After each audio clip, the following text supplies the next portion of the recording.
جیسا کہ ہم جانتے ہیں کہ رمضان المبارک کا آخری عشرہ جو ہے وہ اعتکاف کا ہے، تو ہم آج اس ویڈیو میں بات کریں گے اعتکاف کے بیان پر، یعنی اعتکاف کے چند ضروری مسائل کو یکجا کرنے کی کوشش کریں گے اس ویڈیو میں۔ تو اعتکاف کا اہتمام، اس کے بارے میں کیا ہے کہ فرمایا گیا سورہ بقرہ میں وَإِذْ جَعَلْنَا الْبَيْتَ مَثَابَةً لِلنَّاسِ وَأَمْنًا وَاتَّخَذَ مِن مَّقَامِ إِبْرَاهِيمَ مُصَلًّى وَعَهِدْنَا إِلَىٰ إِبْرَاهِيمَ وَإِسْمَاعِيلَ أَن طَهِّرَ بَيْتِي لِلطَّائِفِينَ وَالْعَاكِفِينَ وَالرُّكُوعِ السُّجُودِ۔ اللہ فرماتا ہے اور یاد کرو جب ہم نے بیت اللہ کو لوگوں کے لیے جمع کرنے کا مرکز بنایا اور جائے امن بنایا، اور فرمایا ابراہیم کے کھڑے ہونے کی جگہ کو جائے نماز بنا لو۔ ہم نے ابراہیم اور اسماعیل کو تاکید کی کہ میرے گھر کو پاک رکھو، یعنی اللہ کے گھر کو، اور وہاں پہ طواف کرو، اعتکاف کرنے والوں کے ساتھ اعتکاف کرو، رکوع کرنے والوں کے ساتھ رکوع کرو، اور سجدہ کرنے والوں کے ساتھ سجدہ کرو۔ اب اعتکاف کا مختصر تعارف کیا ہے کہ اعتکاف جو ہے نا روحانی تربیت یا یکسوئی کا بہت عمدہ ذریعہ اور عبادت ہے۔ یہ رمضان کے علاوہ اور بھی کسی مہینے میں بیٹھا جا سکتا ہے، ضروری نہیں کہ رمضان میں ہی اعتکاف کیا جا سکتا ہے۔ ہمارے جو نبی تھے نا، نبی صلی اللہ علیہ وآلہ وسلم، رمضان کے علاوہ باقی دنوں میں بھی باقی مہینوں میں بھی انہوں نے اعتکاف کیا۔ ایک مرتبہ تو آپ نے 2 مہینے کا مسلسل اعتکاف کیا، یعنی 60 دن کا اعتکاف۔ کم از کم ایک رات کا بیٹھنا بھی ثابت ہے، ضروری نہیں 20 دن 10 دن یا 3 دن ہو، ایک رات کا اعتکاف کرنا بھی ثابت ہے۔ نبی کریم صلی اللہ علیہ وآلہ وسلم رمضان میں ہر سال 10 دن بیٹھا کرتے تھے، تو اس لیے عام طور پر آخری عشرے میں اعتکاف کرنا زیادہ بہتر ہے، سنت ہے۔ آپ 20 روز کے لیے بھی اعتکاف بیٹھے تھے۔ جس سال آپ صلی اللہ علیہ وآلہ وسلم کا انتقال ہوا، آپ 20 روز اعتکاف بیٹھے۔ ابتدائی سال میں شب قدر کی تلاش میں 30 دن بھی اعتکاف بیٹھے آپ صلی اللہ علیہ وآلہ وسلم، اور آپ نے ایک مرتبہ شوال کے مہینے میں بھی 10 دن کا اعتکاف کیا۔ اب عام طور پہ یہ ہوتا ہے کہ کیا کسی چیز کی خواہش کر کے، یا عام زبان میں جسے ہم کہتے ہیں کہ منت کر کے اعتکاف کیا جا سکتا ہے، تو یہ جائز ہے۔ اعتکاف منت مانگ کر بھی کی جا سکتی ہے، لیکن بات کیا ہے طاق راتوں کا اعتکاف کے بارے میں ذکر کیا ہے۔ نبی کریم صلی اللہ علیہ وآلہ وسلم نے فرمایا آپ نے رمضان میں کم از کم ایک عشرے کا اعتکاف کیا، یعنی 10 دن کا، اس لیے افضل بہتر یہی ہے کہ رمضان کے آخری عشرے کا اعتکاف کیا جائے۔ لیکن اگر کسی کے حالات ساتھ نہ دیں تو وہ 7 دن 5 دن یا پھر 1 دن یا 3 دن کا بھی راتوں کا اعتکاف کر سکتا ہے۔ چنانچہ عبداللہ بن عمر بیان کرتے ہیں ایک مرتبہ کہ صحابہ نے رمضان کی 7 درمیانی راتوں کا اعتکاف کیا، یعنی 7 دن کا، تو آپ صلی اللہ علیہ وآلہ وسلم نے ان سے فرمایا جو کوئی شب قدر کو تلاش کرنا چاہتا ہے تو وہ آخری 7 راتوں میں تلاش کرے، یعنی آخری 7 دن بیٹھنا بھی جائز ہے اور 3 دن بھی۔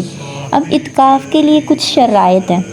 اب ان میں سے پہلی شرط ہے کہ مسلمان ہونا چاہیے، دوسرا ہے کہ عقل والا ہو، عاقل ہو، یعنی عقل مند انسان ہو، کوئی مجنون پاگل نہ ہو، تیسرا کہ انسان کے اندر انسانیت اور تمیز ہو، اور چوتھا مسجد میں اعتکاف ہو، پانچواں طہارت، اور پھر اگر کوئی شادی شدہ عورت ہے تو شوہر کی اجازت سے بیٹھے۔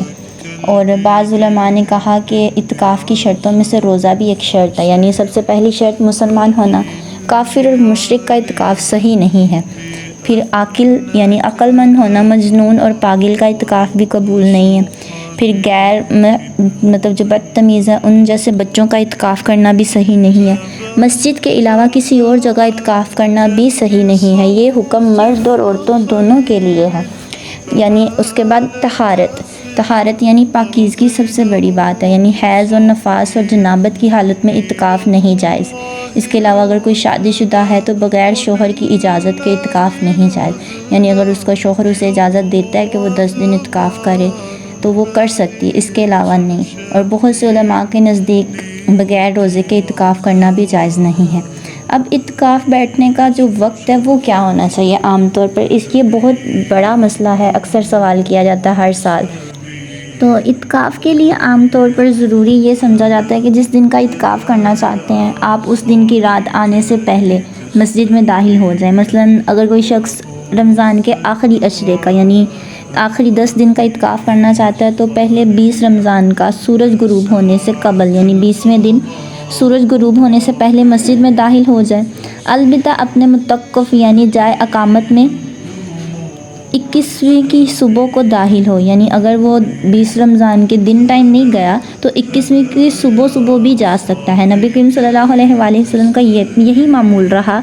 चनाचा हज़रत आयशा रज़ियल्लाहु तआला अन्हा बयान फरमाती हैं कि अल्लाह के रसूल सल्लल्लाहु अलैहि वसल्लम रमज़ान के आखिरी अशरा का इत्काफ़ करते। मैं आपके लिए यानी आप सल्लल्लाहु अलैहि वसल्लम के लिए एक हैमा नस्ब कर देती थी, तो जिसमें आप सल्लल्लाहु अलैहि वसल्लम सुबह की नमाज के बाद भी दाखिल होते। यानी अगर आप 20वें दिन नहीं दाखिल हो सके इत्काफ़ की जगह पे, तो आप अगले दिन सुबह के वक्त भी हो जाते। अब इत्काफ़ से निकलने का क्या वक्त होना चाहिए? इत्काफ़ से बाहर आने का एक वक्त जवाज़ का है और दूसरा इस्तिहबाब का। जवाज़ का वक्त क्या है कि अगर रमज़ान के आखिरी अशरे का इत्काफ़ किया है तो शवाल का चाँद नज़र आ जाए, यानी निकलते ही आप अपना इत्काफ़ ख़त्म कर सकते हैं, जो आम तौर पे हमारे यहाँ होता है। लेकिन एक और भी वक्त है जो दूसरा ये है कि अगर आप उस रात नहीं उठे इत्काफ़ से, अगले दिन सुबह ईद वाले दिन आप इत्काफ़ से निकल कर सीधा ईदगाह में जाएं और ईद की नमाज़ अदा कर कर घर आएँ।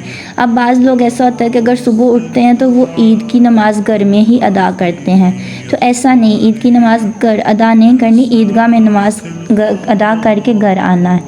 अब औरतों का इत्काफ़, इसके बारे में क्या ख्याल है? आम तौर पर औरतों का इत्काफ़ भी मस्जिद में ही होता है। घर में बैठना कुरान और हदीस से साबित नहीं है। अलबत्ता ये होता था कि आप सल्लल्लाहु अलैहि वसल्लम की जो ज़ौजा थी वो अपने खैमों में बैठ जाती, लेकिन आज औरतों को मज़हब के नाम पर मस्जिद में आने से रोक दिया जाता है। तो इसके बरक्स क्या होता है कि बाज़ार में जाती हैं, दरबारों में जाती हैं, बस नहीं जाती तो मस्जिद से नहीं जाती क्योंकि उन्हें रोक लिया जाता है। अब सूरह बकरा में क्या कहा गया? अब ये आयत औरतों के इत्काफ़ के मुकाम के बारे में एक वाज़िया दलील है, जो सूरह बकरा में अल्लाह ताला बयान करते हैं कि वला तुबाशिरुहुन्ना व अंतुम आकिफून फिल मसाजिद, और जब तुम मस्जिदों में इत्काफ़ बैठते हो तो अपनी बीवियों से मुबाशरत न करो।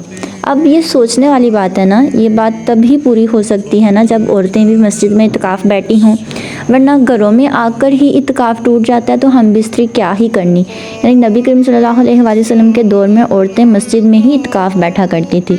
लेकिन अगर आज का माहौल देखें, मस्जिदों में इंतज़ाम नहीं किया जाता तो आप अपने घर में, अपने जैसे कि हैमों में बैठा करती थी, तो आप अपने घर में किसी एक ख़ास मुकाम को मुकर्रर करके बैठ सकती हैं। अब इत्काफ़ के जायज़ अमूर क्या हैं?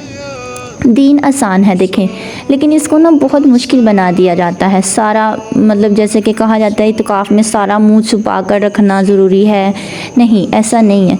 कोई मिलना आना चाहे तो आ सकता है, जैसे बीवी भी मिलने आ सकती है। जो बातें मस्जिद में कर सकते हैं वो इत्काफ़ में भी कर सकते हैं। जो लोग मोबाइल पर दीन की नशर और शायद का काम करते हैं वो उनको जारी रखना चाहिए।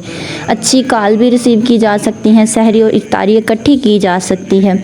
सारा वक्त खैमे में गुजारना ज़रूरी नहीं, और अगर इत्काफ़ करने वालों की तादाद ज़्यादा हो जाए तो खैमा जात के बग़ैर भी इत्काफ़ हो सकता है। और अगर गुस्ल करना फ़र्ज़ हो, ऐसी हालत है तो इस हालत में इत्काफ़ करके गुस्ल किया जा सकता है। और अगर वैसे भी नहाना हो तो 1000 बार आप नहा सकते हैं। देखें, इस्लाम सफ़ाई को बहुत ज़्यादा पसंद करता है, जैसे कि सफ़ाई निस्फ़ ईमान है। तो आप इत्काफ़ में अच्छे कपड़े पहने, खुशबू लगाएं, ख़ुद को साफ़ रखें। अलबत्ता अगर आप नहाना चाहते हैं तो नहाना भी जायज़ है, एक बार नहीं 1000 मरतबा नहाना जायज़ है। गुस्ल की हालत में गुस्ल करना भी जायज़ है।